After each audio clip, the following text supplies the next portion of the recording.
But right now we are still working on the gift saving, adding the responsive and mobile version. Tosin is actually leading the design on gift saving, and it's really good. The quadratic funding, we are trying to wrap up the whole design and the whole flow, and also working on the responsive guide on the side, and just make sure that we have everything we need for launching the QF feature. The Gizmo password integration, which is basically part of the QF, is also still work in progress. We also did some quick update and improvement here and there, but it wasn't really big enough to actually list them here. So that's it. The whole update from the design. Pass it back to you, Griff. Thanks, Mo, and I'll throw it over to Mitch for the DAO working group. Yes, it's my turn. Yeah, let's talk about DAOs. We got our Monday governance calls at 11 a.m. Eastern, and that is 5 p.m. Central European time. And we got some updates. Go to the next slide. Yeah, so some cool updates to share with all of you. We are going to be having regular sub-DAOification support calls, and that is the hour before the community call starts every Thursday. So if you guys are still not sure how this whole thing is supposed to work, and maybe you have some questions about budgeting or goals or just how this whole thing works, I have a dedicated hour where you could just jump in and ask questions and help you get your working group proposal up. I'll just reiterate, we have a deadline we set as a DAO for July 1st. So that's coming up about 5-6 weeks from now. We should have this thing good to go and feel good about getting this running. So just remember those sub-DAO support calls every Thursday. Treasury management is done. I did this yesterday, playing the game with gas, trying to get things through and all that stuff. So we managed to move everything out of Yearn. We bought a whole bunch of IC ETH. We got our stuff into Idle Finance, our DAI, our USDC, and so that is all good to go. And all of the vault tokens and everything has been sent back to the DAO. So this is all wrapped up, and hopefully we can leave it and not touch it for a while and just wait for it to grow. Last few things. Oh, a couple more things there, Griff. Vesting Q1 2023, the vote is up. I think there's maybe like half an hour left on it. Maybe it's gone through. I don't know. But as soon as that's done and executed, anybody who was on a list for vesting this quarter will be able to claim it from the givebacks page there. Maybe you'll load it, but it's all right. And the last thing we could look at is the token log. And I don't think anything's changed. We're still looking pretty good. So quadratic funding at the top. We got Give Savings, Project Discussions, Giveth Pro, GiveFi. All those APIs. Is that higher than before? I like that. Cool. Awesome. And just I'll reiterate for everybody here. You can vote on this right now if you've got Give tokens on Gnosis chain or wrapped Give tokens from the Gardens. You can vote on the features that you want us to prioritize in our product building strategies. So check it out. I'll stop talking and I'll pass it on to Griff for governance. Sorry, I'm participating in governance right now. That token log. I think we need to get the referrals better sooner. Okay. Yeah, so in the governance working group, we mostly talk like what's going on DAO-wide. And of course, people are on vacation. Jake is going slow. He's probably going to be back this Monday, but he'll be like kind of picking up slow. He's still got lots of baby time going on. So, but Jake will be coming back, so that's exciting. Also, Claire is taking a well-deserved break as well. I think she's coming back to hand off some things, but she'll also be, she will be probably MIA a lot of the time. So wish her good luck on her next journey. Heather is walking like this cat. I'll probably keep the cat meme until Heather gets back because it's just too juicy. Heather's walking through Portugal and Spain, so she'll be back on the 31st.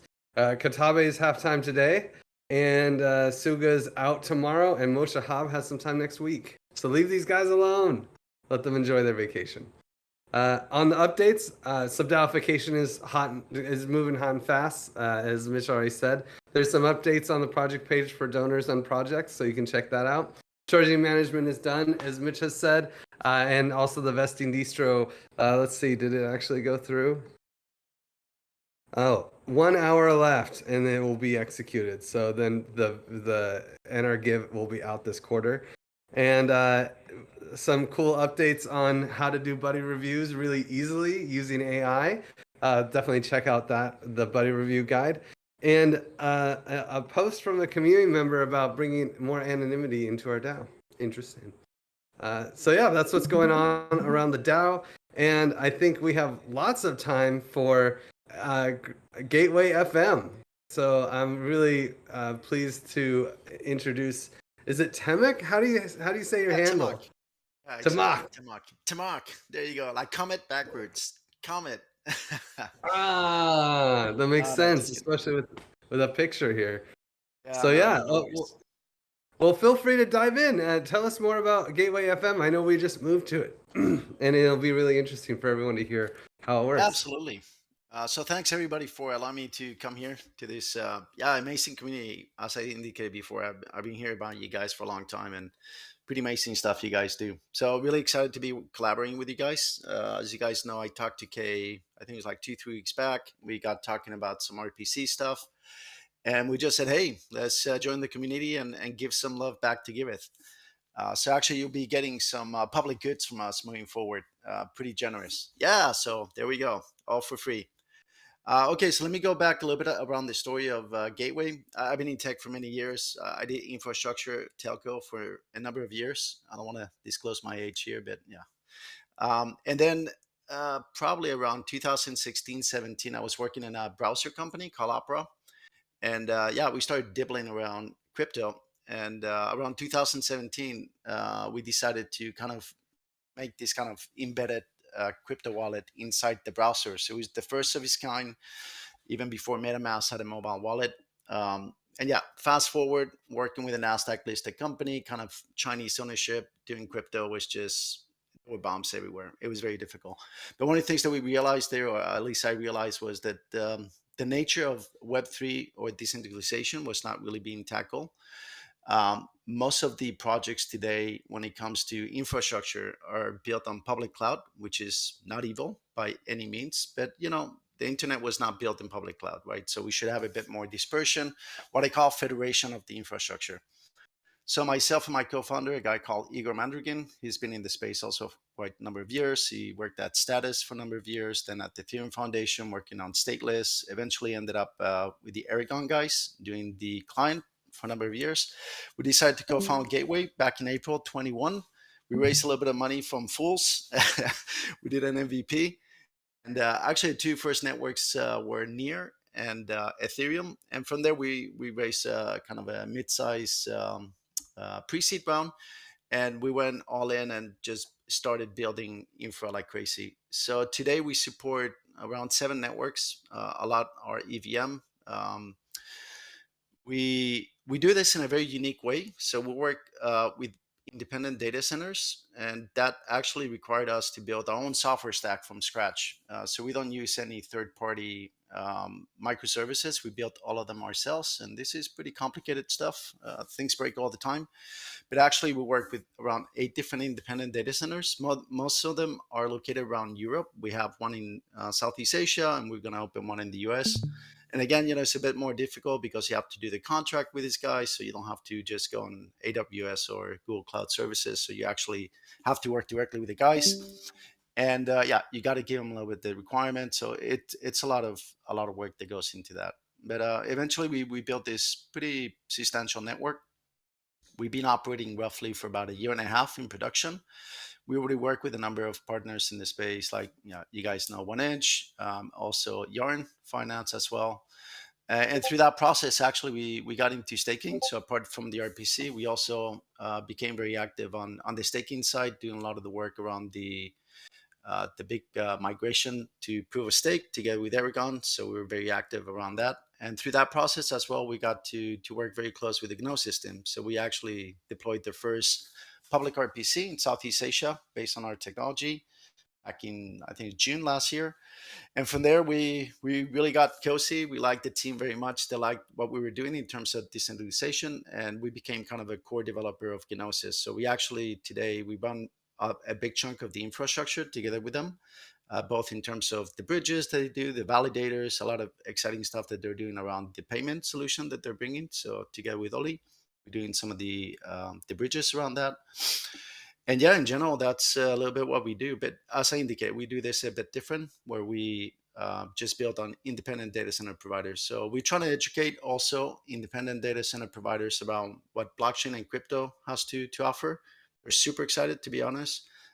They'll want to come on board, but it's difficult. It takes a little bit of time to actually set up our entire clustering and on all our services out there. So that's what we do. We provide no question SaaS RPC, so pretty generous RPC. You don't need to log in. You just get a key, get rolling, and there you go. We're very bullish on zero knowledge proof, to be honest. So we were working very close together with the Polygon team for the CKVM deployment. So we were the first operator to come out right after Vitalik signed the transaction. We were 60 blocks behind. So we feel pretty proud about that. Also, we work very close with the Gnosis team to do their own merge. So we've done two merges this year. So that was pretty exciting between last year and this year. So yeah, that's a little bit around us. We're fully decentralized, headquarters in Norway from all places, in a small city called Stavanger. If you guys know, it's a real capital of Norway. Very nice little city. We have around 24 full-time people, most of them core developers, super techie guys. I'm not so techie, but and yeah, pretty much from all European cities. So I think we cover 14 different countries. We have some people in Ukraine. We had to relocate some people from Russia because of the war, so that was a bit intense. But we got them relocated outside of Russia. And yeah, that's a little bit where we are. We're trying to give back a little bit to the community, as I indicated, just to provide no questions asked RPC, and just trying to keep the spirit of what I call decentralization, or the road to decentralization, through federating the infrastructure. So yeah, ask any questions. This is amazing. I mean, RPCs are so. If anyone else has a question, they can jump in. But RPCs are so stressful, man. They're so annoying. Like, this is quite the service. Like, how do you justify doing it for free? Like, how do you do the funding? So what's your funding strategy? Yeah, so we currently have a couple contracts that clients pay, but just to be very honest, what's happening in this space is a bit sad that people don't value connectivity to the blockchains. And as you said, I mean, they're very, very fussy. It's a lot of work that goes into it. We had to build tremendous amount of stack in order to do kind of like new node pooling. We had to do caching, load balancing. So it's a pretty complex system that you have to have. It's very costly as well, so it's not for free. But what is happening in this space is there's too much competition going on and too much freebie. So we just decided, well, if you can't beat them, then just give it for free. So we're trying to do this as long as possible. One of the things that I'm working on is for the community to donate. We're thinking about doing some kind of NFT donation, so that's a little bit the direction. And then, of course, we're working with some clients where, they're paying us. So we're trying to subsidize as much as we can. But as you said, it is not free. The service itself is definitely not for free. Infrastructure is quite costly. There's always a cost there, But yeah, we're trying to do the best that we can in order to give very generous accessibility to the RPC. That's cool. I mean, I would, if you want any help on fundraising, we have a fundraising group that could at least get you guys into, more of these, like, optimism for sure. I'm sure will pay off huge. And yeah, we're about to deploy the Optimus in infrastructure Monday. Actually, we spent almost 4 weeks on it. It's excuse my language. She she doesn't pair so well. Yeah, it's been rough. These nodes take a while to get up and running. But yeah, for sure. I mean, we'll be interested. I mean, you guys are you know all about donations and stuff. So I would like to maybe get some guidance from you guys. to see, how we could set something up where the community donates for us to maintain this kind of decentralized, no questions asked RPC.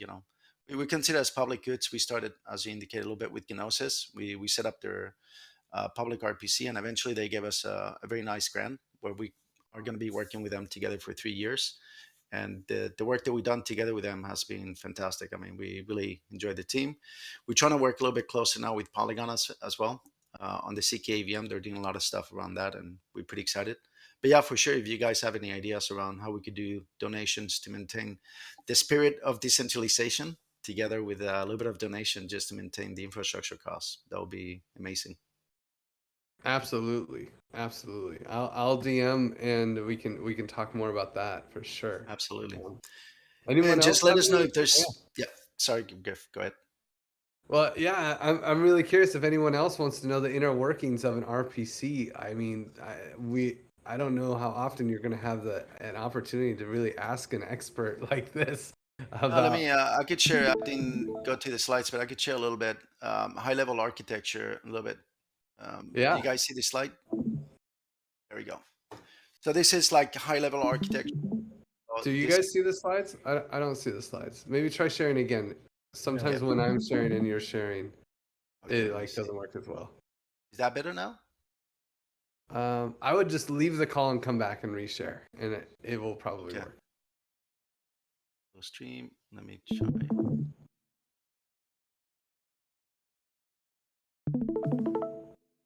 Is that better?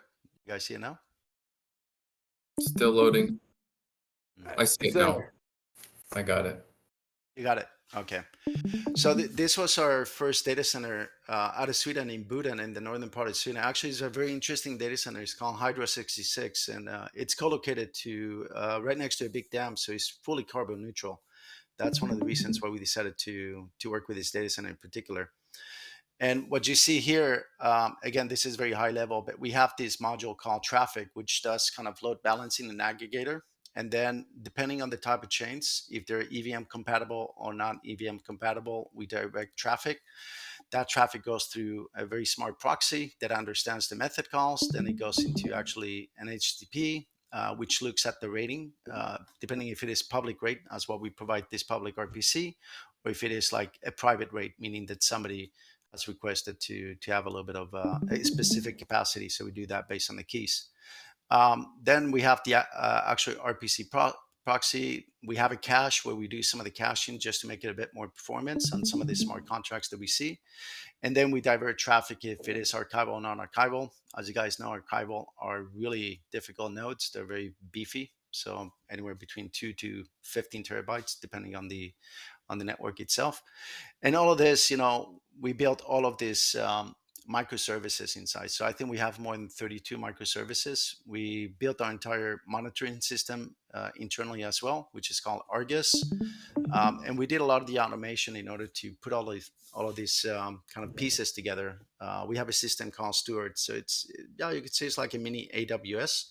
We see all the clustering. We see all of the resources that we have, like CPU, RAM, the disk in particular, all the IPs that we have, all the regions where the actual nodes are located.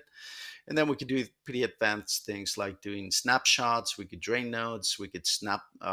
We actually, some of the things that we do as well is we prune the nodes because they get very beefy very quick, and then they slow down. So yeah, it's a pretty complex system, I think, as Griff was indicating. So a lot of moving parts.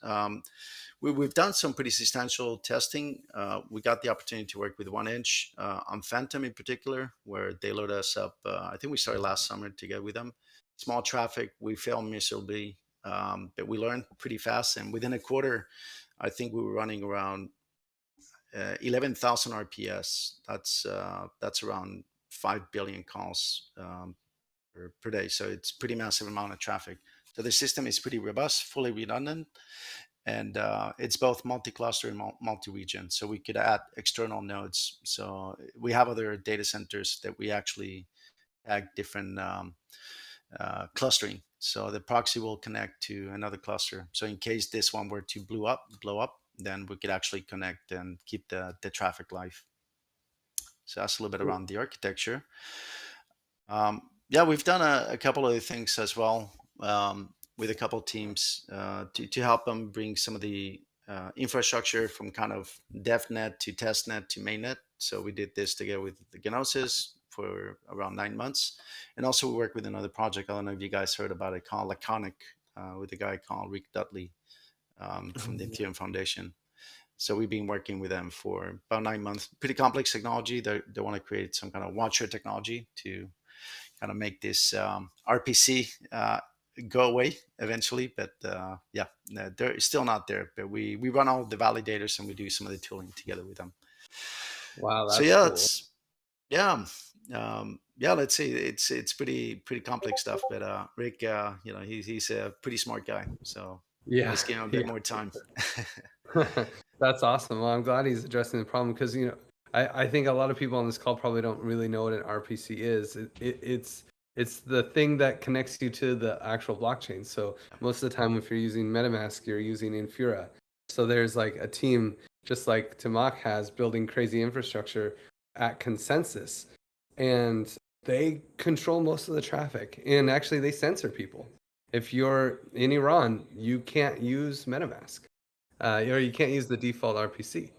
And And yeah, it's a very valid question. So one of the reasons why we also wanted to not be or not have locations in the U.S. was mainly because a lot of regulatory hurdles, and also one of the things that we do. So we don't track the IPs for sure, and actually we only keep logs for around 48 hours just in case something blows up, so we could go back. But then we get rid of all the logs, so we don't track anything from any partners. So we don't even know. We just see a key. That's it. We don't track any of the method calls. As I said, we just keep it for about 48 hours and then we flush it out just to keep it yeah, as private as possible. it's really an incredible service that you're providing. And I don't know if anyone has any final questions, but if not, maybe we can end like 5 minutes early and give everyone back their time. But really, Tamak, like incredible work. Thank you. There's all these heroes in the infrastructure world to make everything that we're doing possible, and they never get enough face time. So I'm glad that we could give you some because you guys deserve it for sure. I really appreciate that. Yeah, it's Yeah. the piping. Nobody cares too much about it. It's not as flashy as some other stuff, but it is important. So Yeah, absolutely. We at Giveth care. So thank you so much. And thank you all for coming to community call number 163. We'll see you at 164. take Bye, care, everyone. everybody. Thanks again.